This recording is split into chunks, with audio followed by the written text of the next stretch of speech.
전 재산, 세냥 대신 받은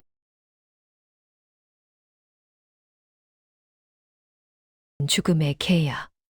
찬바람이 옷깃을 파고드는 겨울밤이었습니다. 시댁 마당에 들어서자 대문 안쪽에서 새어나오는 불빛이 유난히 밝았고 방 안에서 들려오는 낮은 목소리들이 심상치 않았습니다. 저는 숨을 고르며 문고리를 잡았습니다. 어머님, 괜찮으시겠지? 문을 열자 방 안 가득 모여 앉은 시댁 식구들의 시선이 일제히 저에게 쏠렸습니다. 큰 시동생 철수는 팔짱을 낀 제 턱을 치켜들고 있었고 작은 시동생 만수는 방 한쪽에 비스듬히 기대어 저를 훑어보았습니다. 남편 갑돌은 구석에 웅크리고 앉아 시선을 피했습니다. 그리고 안쪽 아랫목에는 시어머니, 김씨 할머니께서 이불을 덮고 누워 계셨습니다. 할머니의 얼굴은 창백했고 숨소리는 가늘게 흔들렸습니다. 어머님, 저는 황급히 다가가 할머니의 손을 잡았습니다. 할머니의 손은 얼음장처럼 차가웠고 손등에 핏줄이 푸르게 떠올라 있었습니다. 옥부나. 할머니께서 가느다란 목소리로 제 이름을 부르셨습니다. 그 목소리는 간신히 입 밖으로 새어나오는 것 같았습니다. 예, 어머님. 제가 왔습니다. 할머니께서는 희미하게 미소 지으셨지만 그 뒤로 또다시 눈을 감으셨습니다. 형수님. 철수가 무겁게 입을 열었습니다. 저는 고개를 돌려 그를 바라봤습니다. 그의 얼굴에는 슬픔보다는 무언가 다른 감정이 서려 있었습니다. 어머니 상태가 좋지 않으십니다. 그럼 어서 의원을 불러야 하지 않겠습니까? 제가 다급히 말하자 만수가 코웃음을 쳤습니다. 의원이요. 벌써 3명이나 다녀갔습니다. 모두들 같은 말만 하더군요. 이제 때를 기다리는 수밖에 없다고. 때를 기다린다니. 가슴이 철렁 내려앉았습니다. 그게 무슨... 형수님, 우리 이야기 좀 합시다. 철수가 제 말을 잘랐습니다. 그는 품속에서 하얀 종이 한 장을 꺼내 제 앞에 내밀었습니다. 이게 뭡니까? 계약서입니다. 계약서요? 저는 종이를 받아들었습니다. 촛불 아래에서 글씨를 읽어 내려가는데 손이 점점 떨려왔습니다. 어머니의 병수발을 형수님께서 전담하시는 조건으로 우리 형제들은 어머니의 유산 중 전 재산 셋냥을 형수님께 드리기로 합의했습니다. 단 어머니께서 돌아가실 때까지 모든 간병과 시중은 형수님 혼자 책임지셔야 합니다. 글자 하나하나가 눈에 박혔습니다. 셋냥이라니. 셋냥이면 쌀 몇 가마니도 사기 어려운 돈이었습니다. 그런데 그들은 그것을 전 재산이라고 했습니다. 이게 무슨 말도 안 되는... 말도 안 된다고요? 만수가 비웃듯 끼어들었습니다. 형수님, 우리는 각자 집안 살림이 있습니다.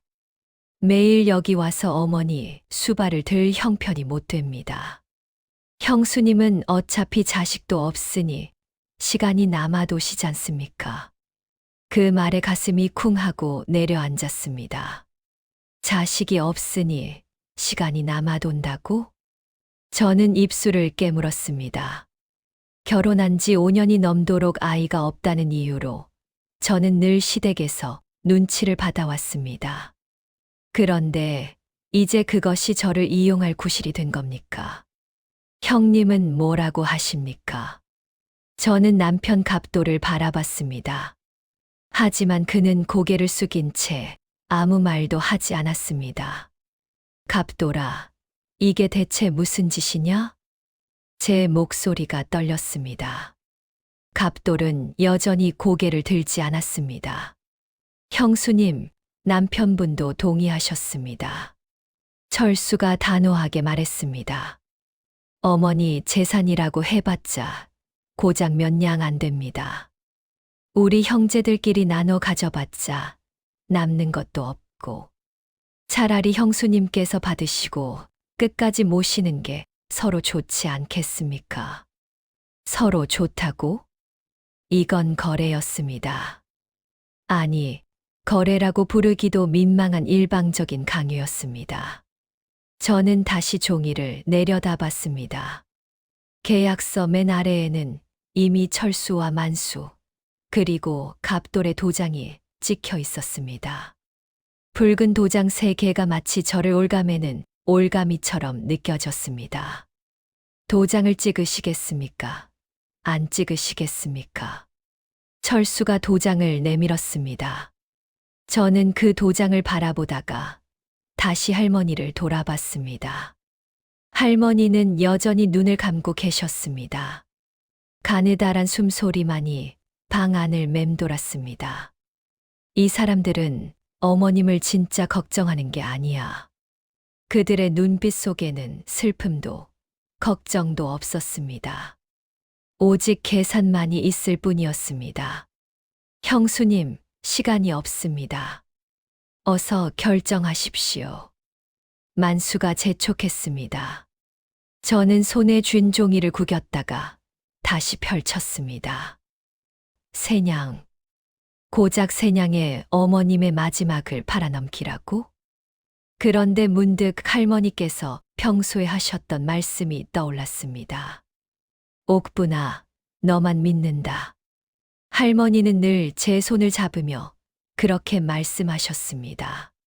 시댁 식구들 중에서 저만이 할머니를 진심으로 대했고 할머니도 그것을 아셨습니다. 그래. 어머님은 나를 믿으셨어. 저는 천천히 도장을 집어들었습니다. 철수와 만수의 입가에 비웃음이 번졌습니다. 저는 그 비웃음을 애써 외면하며 계약서 맨 아래 빈칸에 도장을 찍었습니다. 쿵. 붉은 도장이 종이에 내려앉았습니다. 잘 생각하셨습니다. 철수가 만족스러운 표정으로 계약서를 거두어 갔습니다. 그럼 이제부터 어머니는 형수님 책임입니다. 우리는 손 뗍니다. 형님들도 가끔은 우리는 바쁩니다. 형수님이 알아서 하십시오. 만수가 차갑게 말을 잘랐습니다. 그들은 일어나 옷을 털며 방을 나갔습니다. 갑돌도 뒤따라 일어났습니다. 갑돌아. 제가 불렀지만 그는 뒤도 돌아보지 않고 방을 나갔습니다. 문이 닫히자 방 안은 다시 고요해졌습니다. 저는 할머니 곁에 무릎을 꿇고 앉았습니다.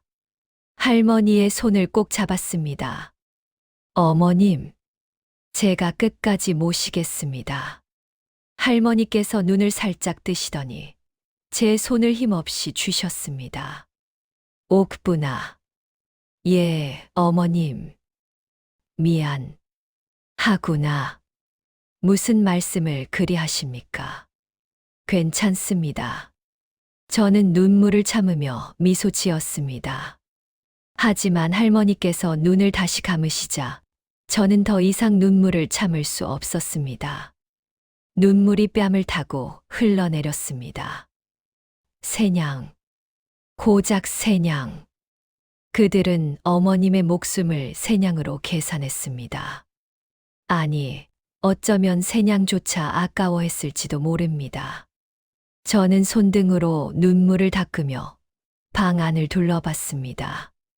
낡은 이불, 오래된 장롱, 그리고 구석에 놓인 작은 괴짝.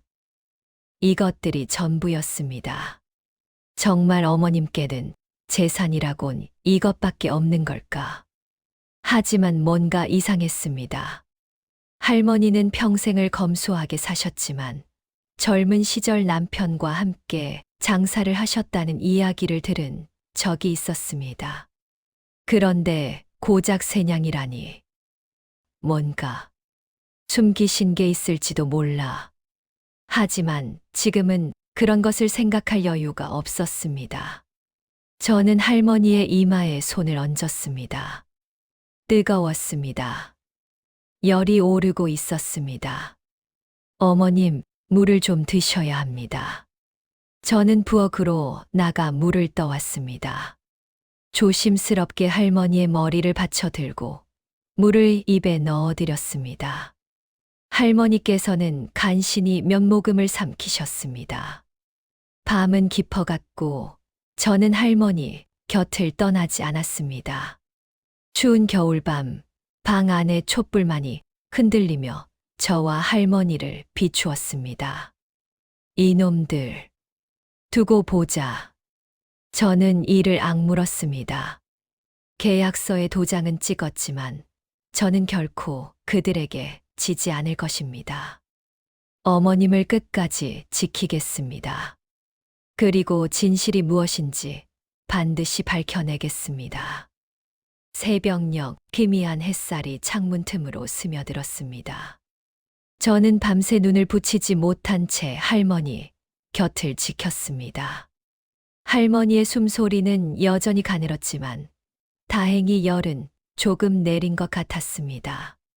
저는 몸을 일으켜 부엌으로 향했습니다. 죽이라도 쓰어서 할머니께 드려야 했습니다. 부엌에 들어서자 찬 기운이 뼛속까지 파고들었습니다. 아궁이에는 불씨 하나 남아있지 않았고 쌀독은 텅 비어 있었습니다. 이게 뭐야? 저는 쌀독 안을 뒤적거렸지만 쌀 한 톨 보이지 않았습니다. 형수님, 찾으시는 게 있습니까? 뒤에서 들려온 목소리에 저는 깜짝 놀라 돌아봤습니다. 만수였습니다. 그는 비웃는 표정으로 저를 내려다보고 있었습니다. 쌀이 없습니다. 어머님께 죽을 쏘어 드려야 하는데. 아, 쌀이요. 어제 제가 다 가져갔습니다. 예. 형수님, 계약서 내용 잊으셨습니까? 어머니, 병수발은 형수님 책임이라고 했습니다. 당연히 드실 것도 형수님이 마련하셔야죠. 만수는 태연하게 말했습니다. 저는 말문이 막혔습니다. 이 사람들이 정말. 그럼 제가 어떻게? 그건 형수님 알아서 하실 문제 아니겠습니까? 우리는 계약대로 세냥을 드렸으니 이제 우리 몫은 다 한 겁니다. 만수는 그렇게 말하고는 휙 돌아서서 나가버렸습니다. 저는 빈 쌀독을 바라보며 주먹을 꽉 쥐었습니다. 이 비열한 인간들. 하지만 지금은 화를 낼 때가 아니었습니다. 어머님께 드릴 죽을 마련해야 했습니다. 저는 급히 집으로 돌아가 제 폐물 한 개를 꺼냈습니다. 어머니께서 시집 올 때 주신 은비녀였습니다. 어머니, 죄송합니다. 저는 비녀를 꼭 쥐고 장으로 향했습니다. 다행히 비녀를 팔아서 쌀과 약재를 조금 구할 수 있었습니다. 시댁으로 돌아와 죽을 쓰고 약을 다렸습니다. 할머니께서 눈을 뜨셨을 때 저는 조심스럽게 죽을 떠서 입에 넣어드렸습니다. 옥구나. 고맙구나. 할머니께서 힘없이 말씀하셨습니다. 천만에요, 어머님. 제가 해야 할 일입니다. 저는 미소 지었지만 속으로는 눈물이 났습니다. 어머님, 왜 이런 자식들을 두셨습니까? 그날 저녁 갑돌이 돌아왔습니다. 저는 그를 마당으로 불러냈습니다. 갑돌아, 대체 무슨 생각으로 그런 계약서에 도장을 찍은 거요? 제 목소리는 떨렸습니다. 갑돌은 고개를 숙인 채 대답했습니다. 형님들이 그러는 게 낫다고 했소. 형님들이 그러면 다 옳은 거요? 당신 어미가 돌아가시기를 기다리는 것도 옳단 말이오? 그런 게 아니라. 그럼 뭐요? 나더러 혼자 모시라는 게 옳단 말이오? 갑돌은 아무 말도 하지 못했습니다. 저는 한숨을 내쉬었습니다. 당신, 정말 실망이오. 미안하오. 미안하다고 다 되는 게 아니오. 당신은 형님들 눈치만 보고 정작 어미와 아내를 생각하지 않소. 갑돌은 여전히 고개를 들지 못했습니다. 저는 더 이상 말을 잇지 못하고 방으로 돌아왔습니다. 할머니는 다시 깊은 잠에 빠져 계셨습니다. 저는 할머니 곁에 앉아 그분의 손을 꼭 잡았습니다. 어머님, 저는 끝까지 어머님 곁을 지키겠습니다. 그때 할머니께서 잠꼬대처럼 무언가를 중얼거리셨습니다.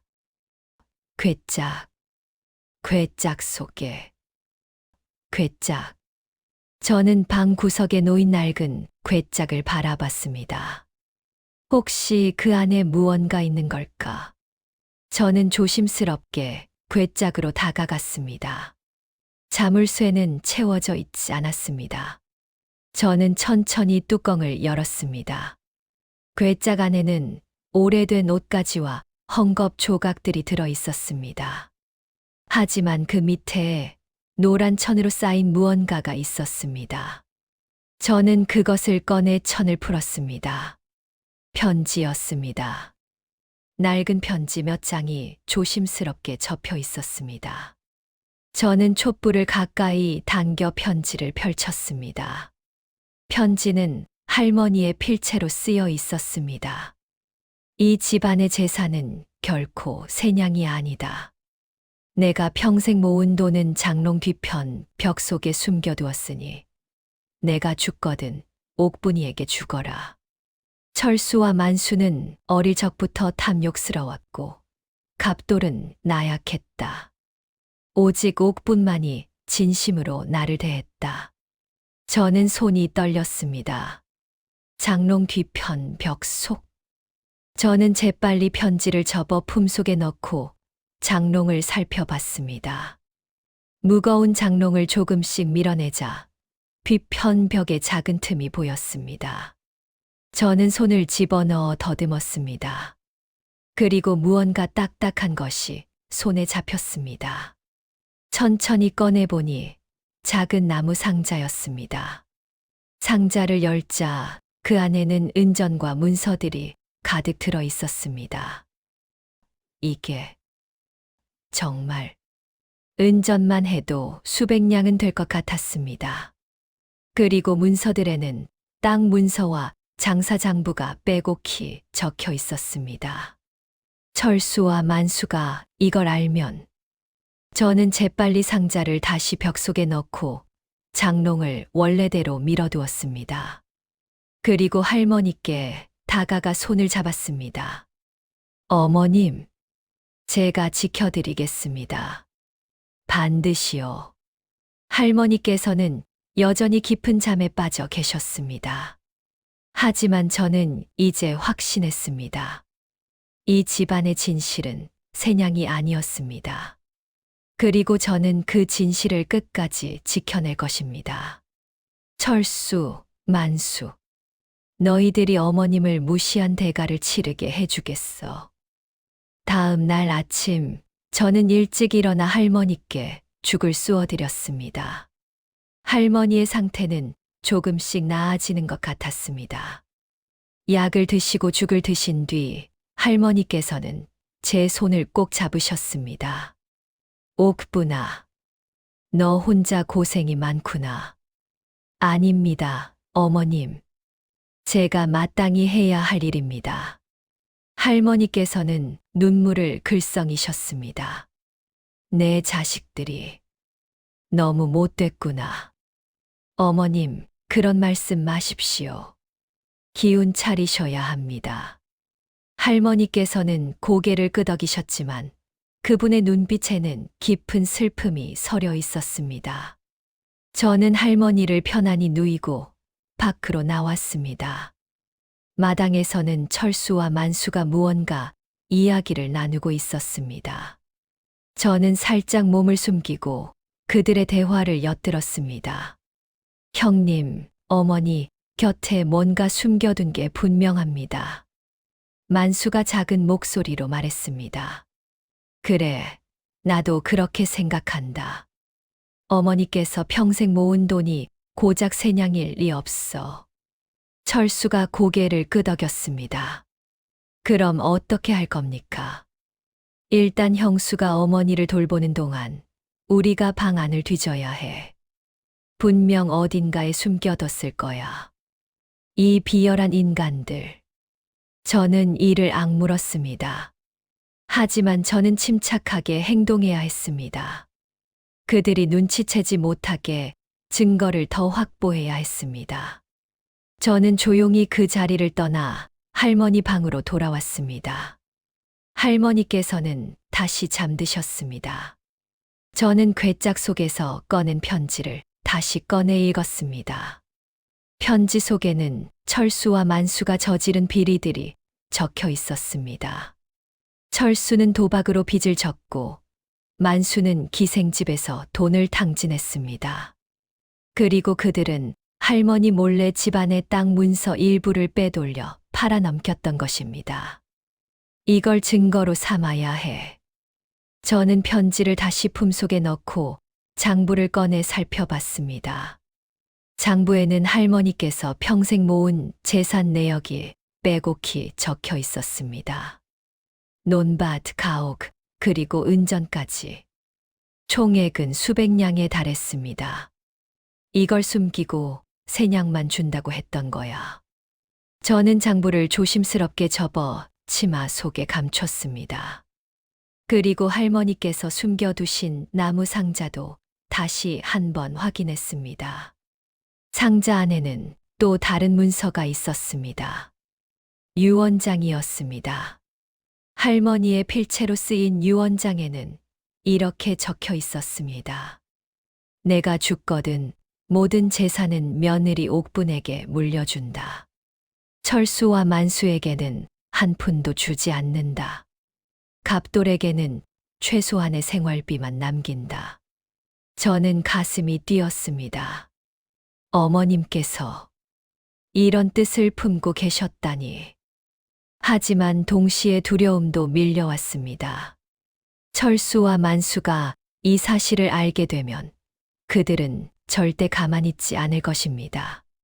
저는 유언장을 다시 상자 속에 넣고 장롱 뒤로 밀어 넣었습니다. 그리고 방 안을 다시 정리했습니다. 그때 문이 벌컥 열렸습니다. 철수와 만수였습니다. 형수님, 뭐 하십니까? 철수가 날카로운 목소리로 물었습니다. 어머님 방 정리를 하고 있었습니다. 저는 침착하게 대답했습니다. 그래요? 우리도 어머니 뵈러 왔습니다. 만수가 방 안으로 들어왔습니다. 그의 시선이 방 구석구석을 훑었습니다. 이 사람들, 뭔가 찾고 있어. 저는 태연한 척하며 할머니 곁으로 다가갔습니다. 어머님께서는 지금 주무십니다. 조용히 해 주십시오. 우리가 왜 조용히 해야 합니까? 우리 어머니신데. 철수가 비꼬듯 말했습니다. 저는 그를 무시하고 할머니의 이마를 짚어봤습니다. 다행히 열은 없었습니다. 철수와 만수는 방 안을 이리저리 둘러보다가 괴짝 쪽으로 다가갔습니다. 이 괴짝 안에 뭐가 있습니까? 만수가 물었습니다. 옷가지와 헝겊, 조각들입니다. 어머님의 옛 물건들이죠. 저는 담담하게 대답했습니다. 만수는 괴짝을 열어 안을 뒤적거렸습니다. 하지만 저는 이미 중요한 것들을 다 꺼내둔 상태였습니다. 만수는 실망한 표정으로 괴짝을 닫았습니다. 별거 없네요.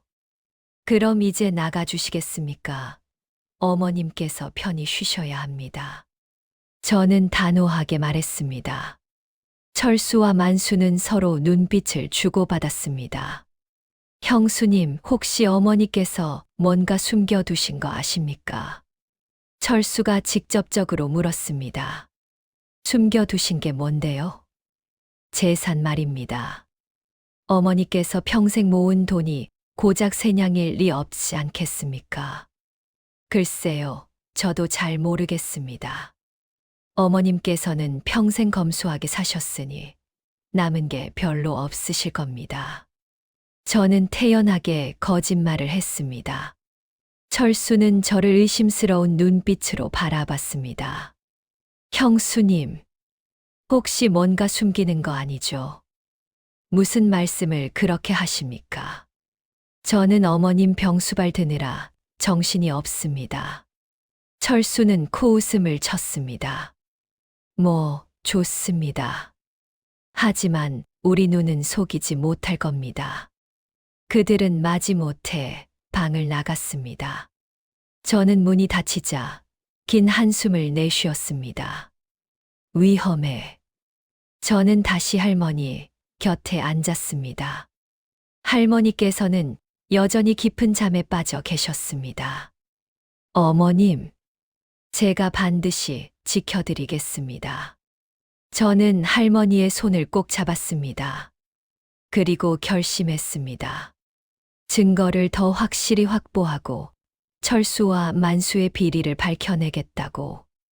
그들이 어머님을 무시하고 저를 이용한 대가를 반드시 치르게 하겠다고. 두고 봐라, 이놈들아. 며칠이 흘렀습니다. 저는 밤낮으로 할머니를 돌보며 틈틈이 증거를 정리했습니다. 할머니께서 남기신 편지와 장부, 그리고 유언장.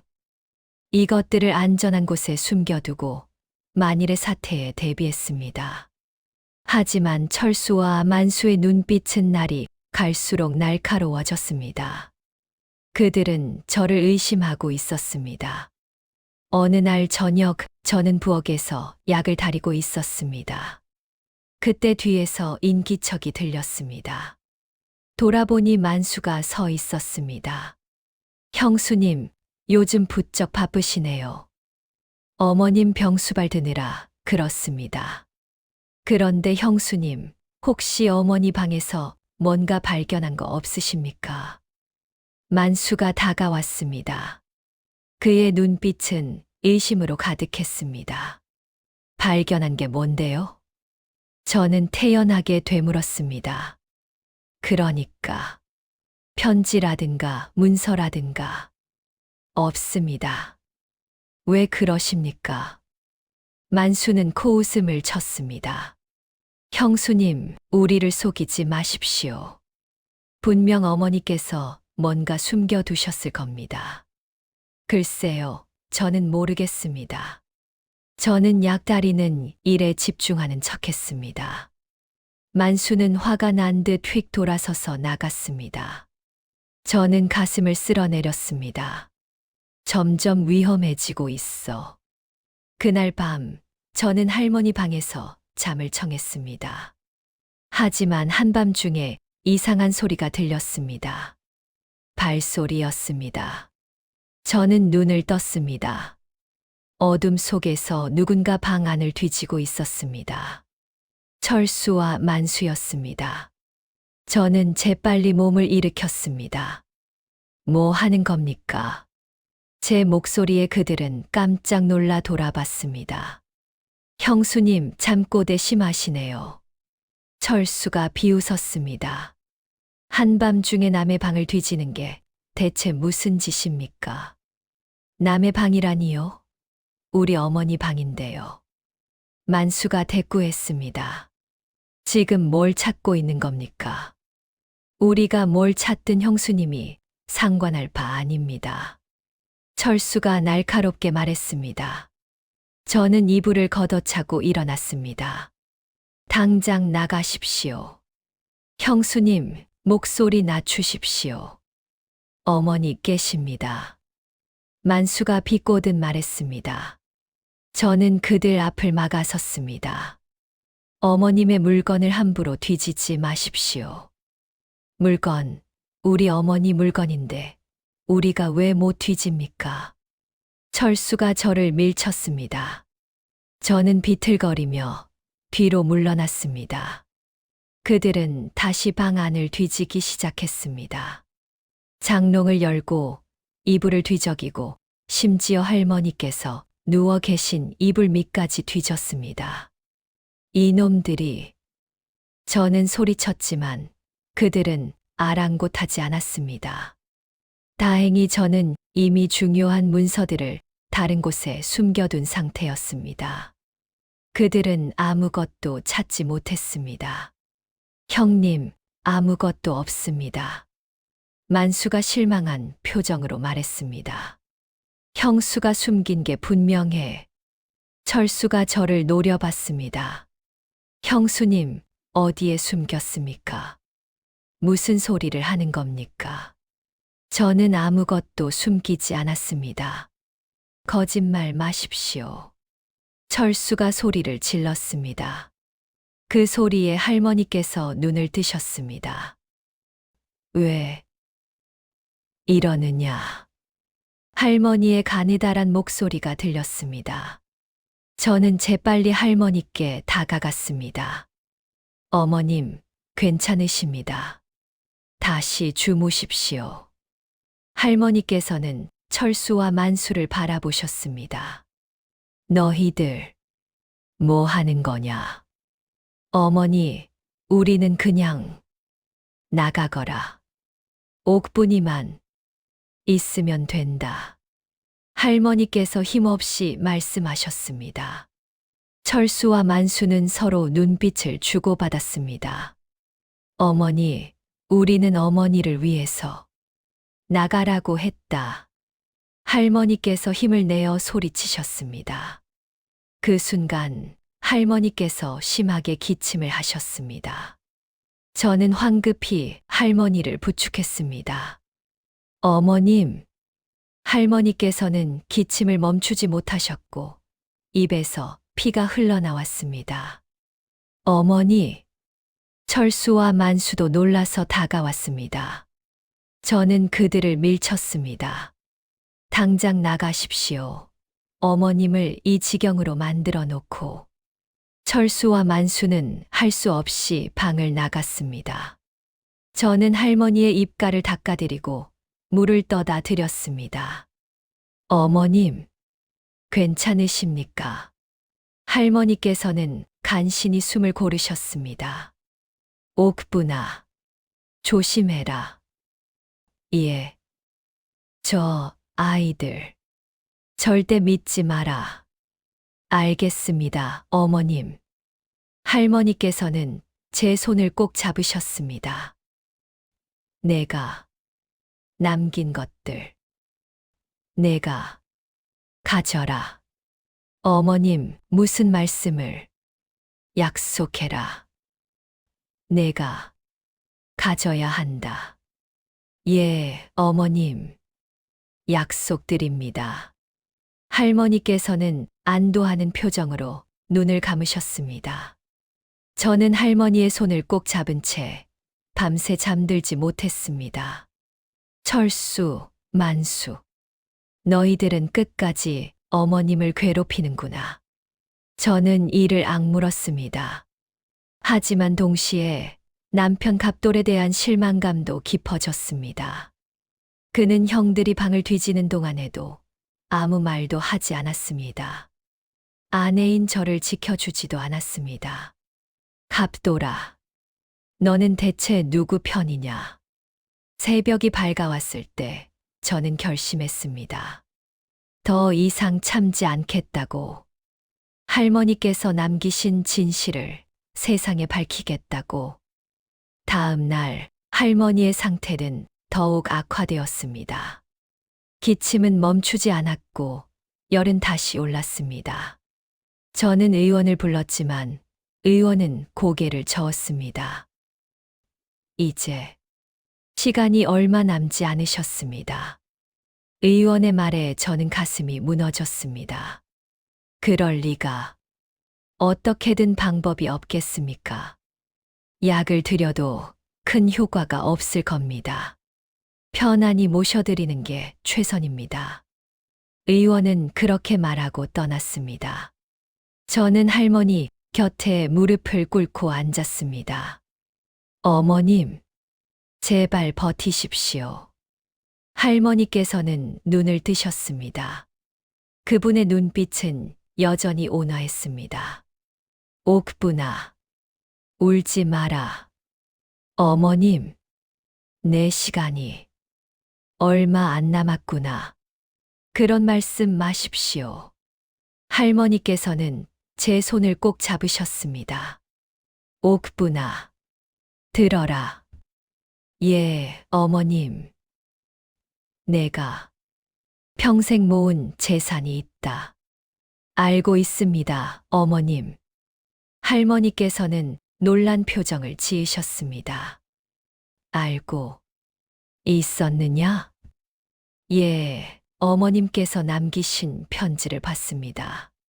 할머니께서는 안도하는 표정을 지으셨습니다. 그렇다면 다행이구나. 어머님, 왜 철수와 만수에게는 말씀하지 않으셨습니까? 할머니께서는 슬픈 표정을 지으셨습니다. 저 아이들은 어릴 적부터 탐욕스러웠다. 할머니께서 기침을 하셨습니다. 저는 물을 떠다 드렸습니다.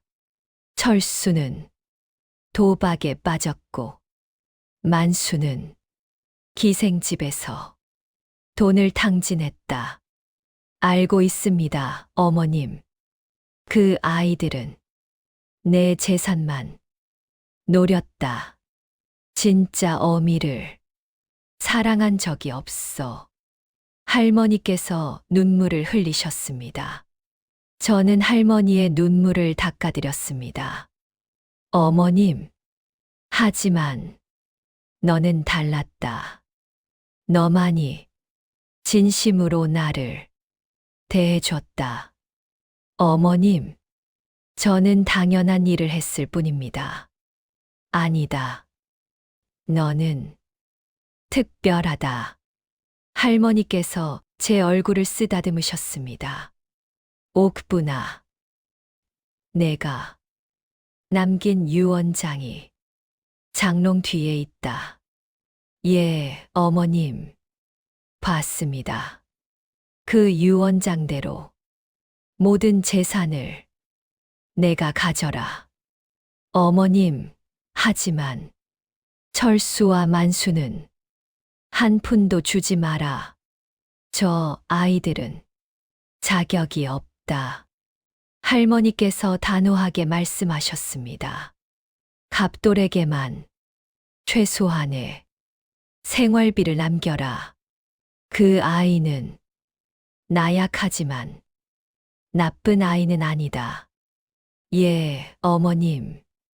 할머니께서는 마지막 힘을 짜내어 말씀하셨습니다. 옥분아, 약속해라. 저 아이들에게 절대 지지 마라. 예, 어머님. 약속드립니다. 할머니께서는 제 손을 꼭 쥐셨습니다. 고맙다. 옥분아. 어머님. 제발 떠나지 마십시오. 저는 눈물을 참을 수 없었습니다. 할머니께서는 눈을 감으셨습니다. 옥분아. 너는 좋은 아이다. 할머니의 목소리는 점점 작아졌습니다. 내가 너를 딸처럼 여겼다는 것을 알아다오. 예, 어머님. 알고 있습니다. 할머니의 손에서 힘이 빠져나갔습니다. 어머님.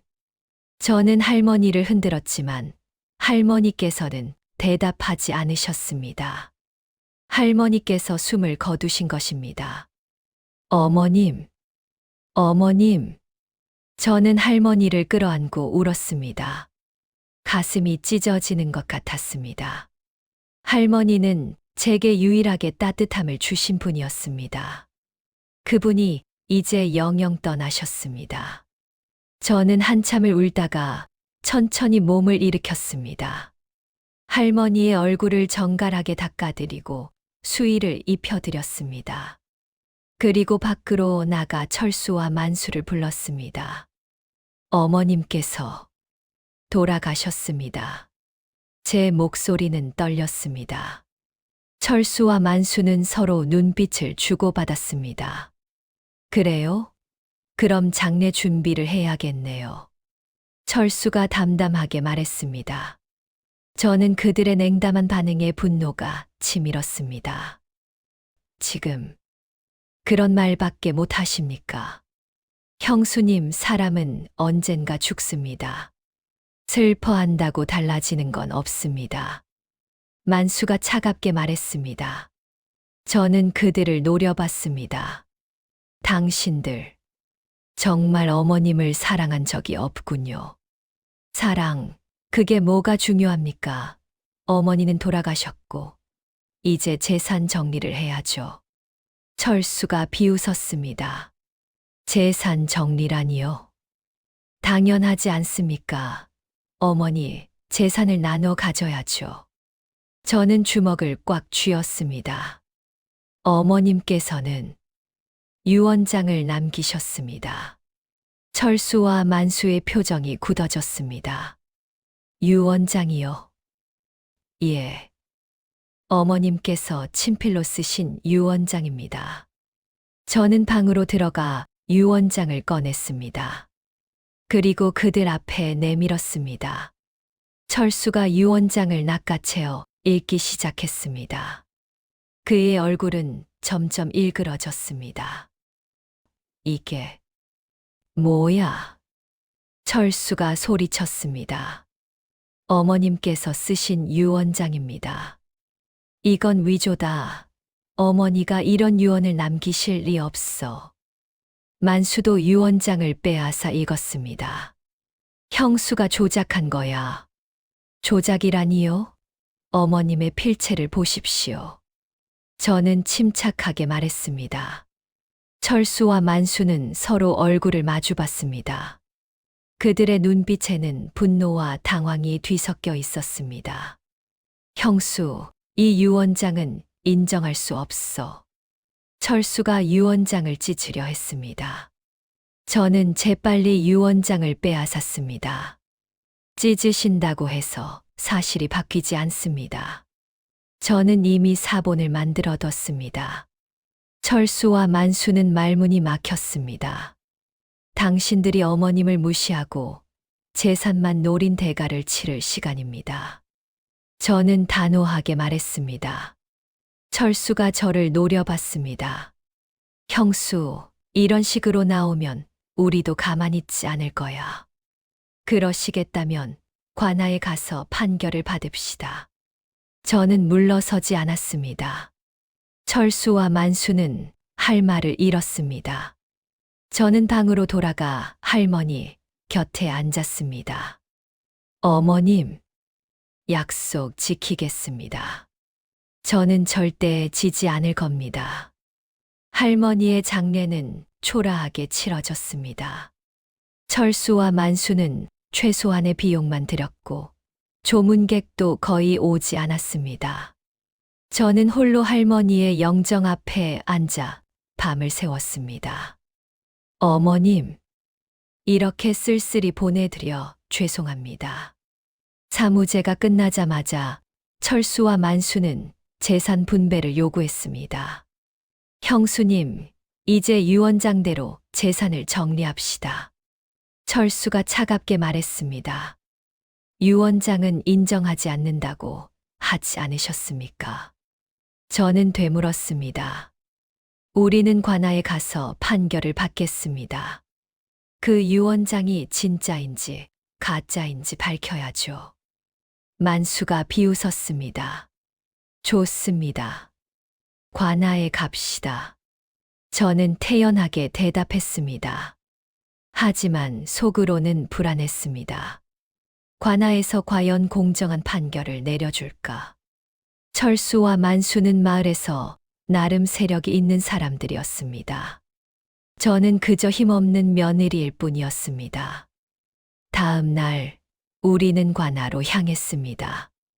관아에 도착하자 사또께서 자리에 앉아 계셨습니다. 무슨 일로 왔느냐? 사또께서 물으셨습니다. 철수가 나섰습니다. 사또님, 이 여인이 어머니의 유언장을 위조했습니다. 위조라니? 예, 어머니께서 돌아가신 후 이 여인이 갑자기 유언장을 꺼내들었습니다. 분명 조작한 것입니다. 저는 한 걸음 나섰습니다. 사또님, 저는 유언장을 위조하지 않았습니다. 이것은 시어머님께서 직접 쓰신 것입니다. 저는 유언장을 사또께 올렸습니다. 사또께서는 유언장을 꼼꼼히 살펴보셨습니다. 필체가 일관되어 보이는구나.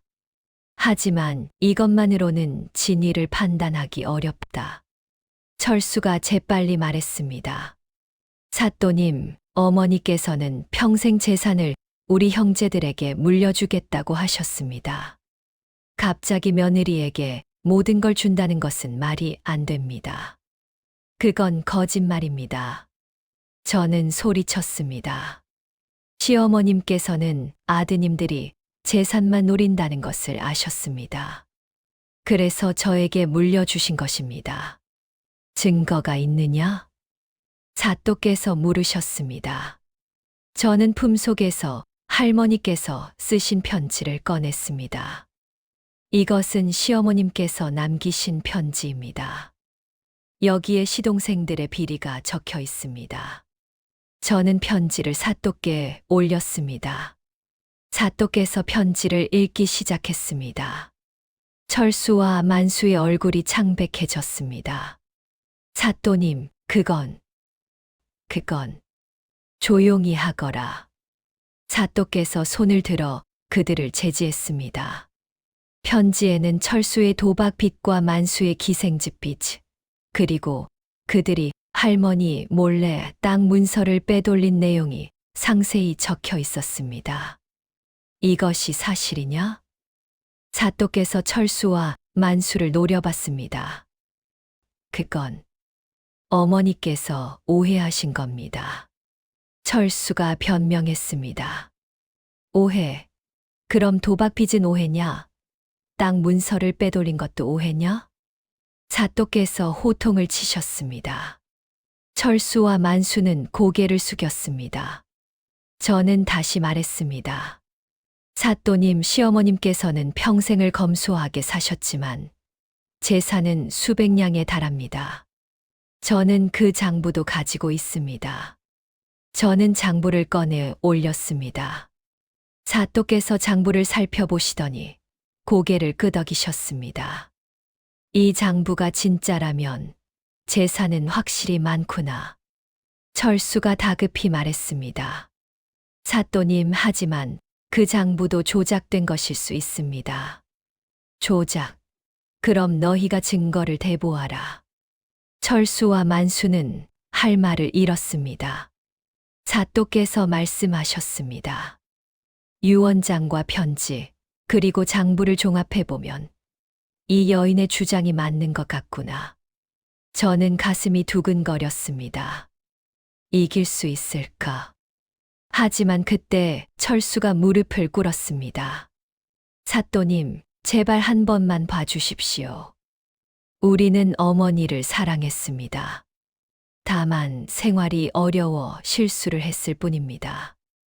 만수도 무릎을 꿇었습니다. 사또님, 우리에게도 가족이 있습니다. 제발 자비를 베풀어 주십시오.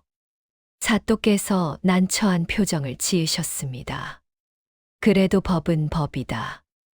유언장대로 재산은 이 여인에게 돌아가야 한다. 철수가 저를 노려봤습니다. 형수님, 제발 우리를 용서해 주십시오. 조금이라도 나눠주십시오. 저는 그들을 바라봤습니다. 그들의 눈빛에는 절박함이 서려 있었습니다. 하지만 저는 고개를 저었습니다. 시어머님의 뜻은 명확했습니다. 저는 그 뜻을 따를 뿐입니다. 철수가 벌떡 일어났습니다. 형수, 이렇게까지 할 거야? 우리도 어머니 자식이야. 자식이라면 어머님을 진심으로 사랑했어야 했습니다. 당신들은 재산만 노렸을 뿐입니다. 저는 단호하게 말했습니다. 철수가 주먹을 불끈 쥐었습니다. 형수, 후회하게 될 거야. 협박하는 겁니까? 사또께서 철수를 제지했습니다. 그만하거라. 이 사건은 이 여인의 승리로 판결한다. 유언장대로 재산은 이 여인에게 돌아간다. 사또께서 판결을 내리셨습니다. 저는 안도의 한숨을 내쉬었습니다. 이겼다. 하지만 철수와 만수의 눈빛은 여전히 위협적이었습니다. 관할을 나서자 철수가 제 앞을 막아섰습니다. 형수, 이게 끝이 아니야. 우리는 절대 가만히 있지 않을 거야. 비켜주십시오. 저는 침착하게 말했습니다. 철수는 비웃으며 비켜섰습니다. 저는 집으로 돌아왔습니다. 하지만 마음은 무거웠습니다. 이제 어떻게 되는 걸까? 그날 밤, 갑돌이 저를 찾아왔습니다. 옥부나. 뭐요? 저는 차갑게 대답했습니다. 미안하오. 미안하다고요? 이제 와서 무슨 미안함입니까? 나도. 어쩔 수 없었소. 어쩔 수 없다고요? 당신은 형님들 편에 서서 저를 외면했습니다. 어머님마저 외면했습니다. 갑돌은 고개를 숙였습니다. 나는 나약했소. 알고 있습니다. 당신은 나약합니다. 그래서 전 이제 당신을 믿지 않습니다. 저는 돌아서서 방으로 들어갔습니다. 갑돌은 그 자리에 서서 아무 말도 하지 못했습니다.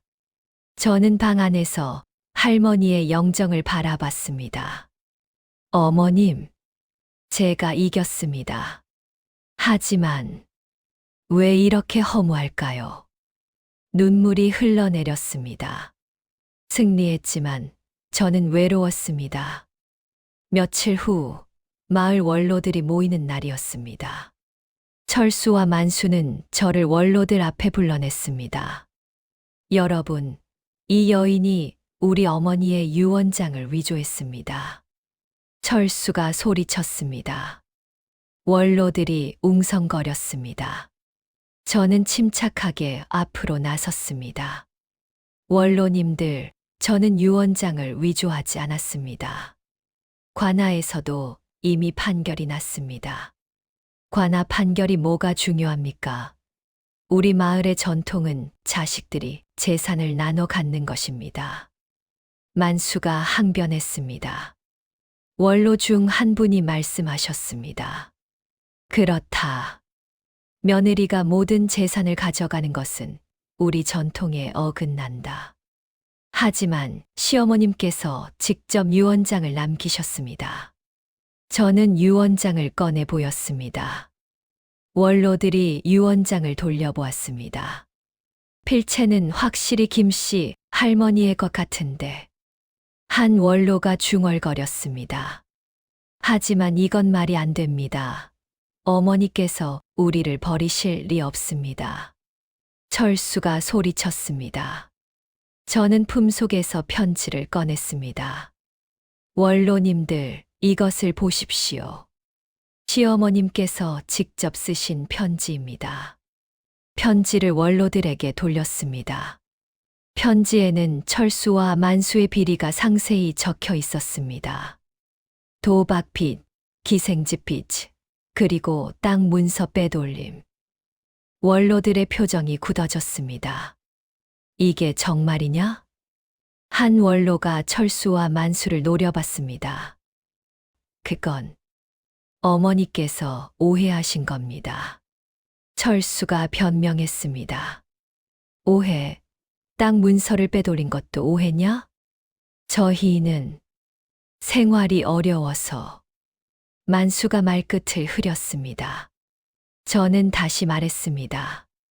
원로님들, 시어머님께서는 평생을 검소하게 사셨지만 재산은 수백 냥에 달합니다. 저는 그 장부도 가지고 있습니다. 저는 장부를 꺼내 보였습니다. 원로들이 장부를 살펴봤습니다. 이렇게 많은 재산이. 그런데 왜 세 냥만 준다고 했단 말이냐?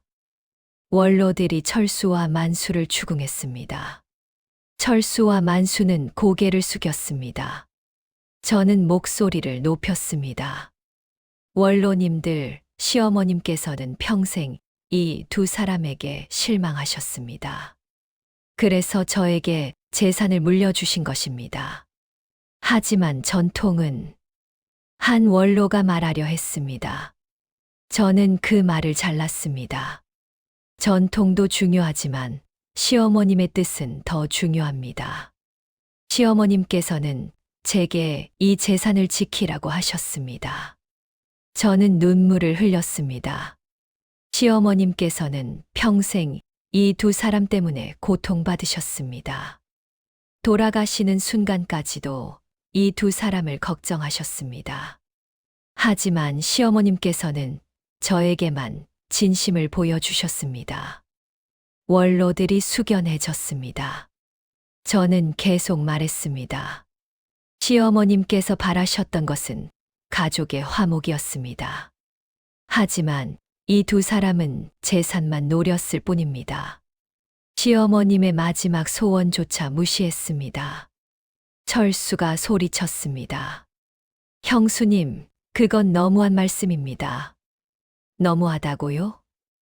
당신들이 시어머님께 한 짓이야말로 너무한 것입니다. 저는 철수를 노려봤습니다. 당신들은 시어머님께서 위독하실 때도 재산 분배의 계약서를 들이밀었습니다. 세 냥을 주겠다며 저더러 혼자 병수발을 들라고 했습니다. 그게 정말이냐? 예, 원로님들. 저는 그 계약서도 가지고 있습니다. 저는 계약서를 꺼내 보였습니다. 원로들이 계약서를 돌려보았습니다. 이건 너무 비정하구나. 어머니가 돌아가시기를 기다린 것이나 다름없지 않느냐. 원로들이 철수와 만수를 꾸짖었습니다. 철수와 만수는 할 말을 잃었습니다. 저는 마지막으로 말했습니다. 원로님들, 저는 시어머님의 뜻을 따를 뿐입니다. 시어머님께서는 저에게 이 재산을 지키라고 하셨습니다. 그리고 이 두 사람에게는 한 푼도 주지 말라고 하셨습니다. 원로들이 고개를 끄덕였습니다. 김씨 할머니의 뜻이 그러하다면 우리가 막을 수 없다. 유언장대로 재산은 이 여인에게 돌아가는 것이 맞다. 원로들의 판결이 떨어졌습니다. 철수와 만수는 무릎을 꿇었습니다. 원로님들, 제발. 하지만 원로들은 고개를 저었습니다. 너희는 어미를 배신했다. 그 대가를 치러야 한다. 철수와 만수는 고개를 떨구었습니다. 저는 그들을 바라보았습니다. 어머님, 제가 이겼습니다. 하지만 승리의 기쁨은 없었습니다.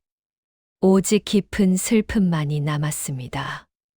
원로들의 판결 이후 저는 할머니의 재산을 정당하게 상속받았습니다. 철수와 만수는 땅 문서를 빼돌린 죄로 벌금을 물었고 마을에서 손가락질을 받았습니다. 하지만 저는 승리의 기쁨을 느끼지 못했습니다. 오히려 깊은 허무함이 밀려왔습니다. 어느 날 저녁, 갑돌이 다시 저를 찾아왔습니다. 옥분아, 미안하오. 갑돌은 무릎을 꿇었습니다. 이제 와서 무슨 소용입니까? 저는 차갑게 대답했습니다. 내가 잘못했소. 나는 형님들 눈치만 보고 당신과 어머니를 지키지 못했소.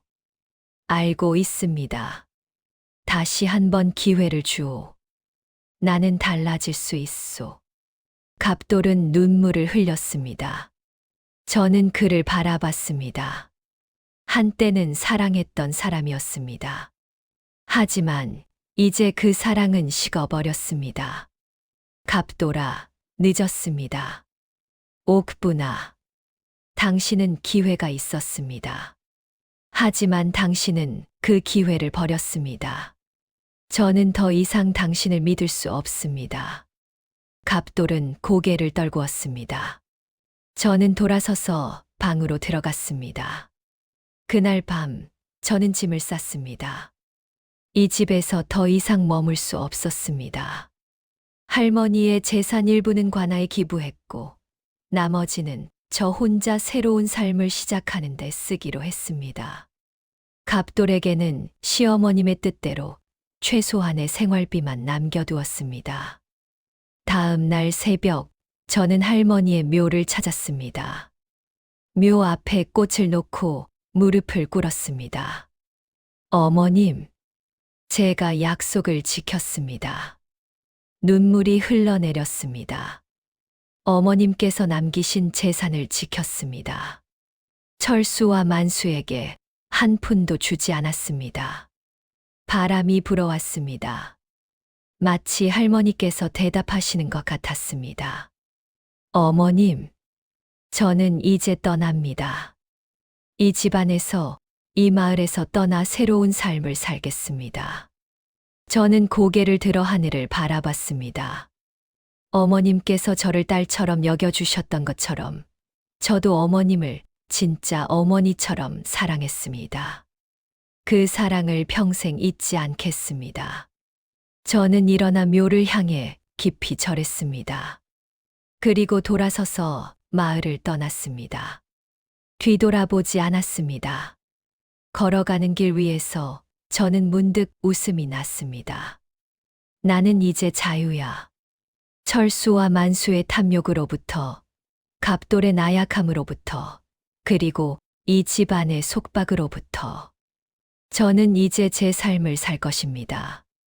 할머니께서 남겨주신 재산으로 저는 새로운 곳에서 작은 가게를 열기로 했습니다. 어쩌면 언젠가 누군가를 도울 수도 있을 것입니다. 할머니께서 저에게 보여주신 따뜻함처럼. 길을 걷다가 저는 하늘을 올려다봤습니다. 어머님, 저 잘 살겠습니다. 부디 편히 쉬십시오. 햇살이 따스하게 비춰왔습니다. 저는 미소 지으며 앞으로 걸어갔습니다. 새로운 삶을 향해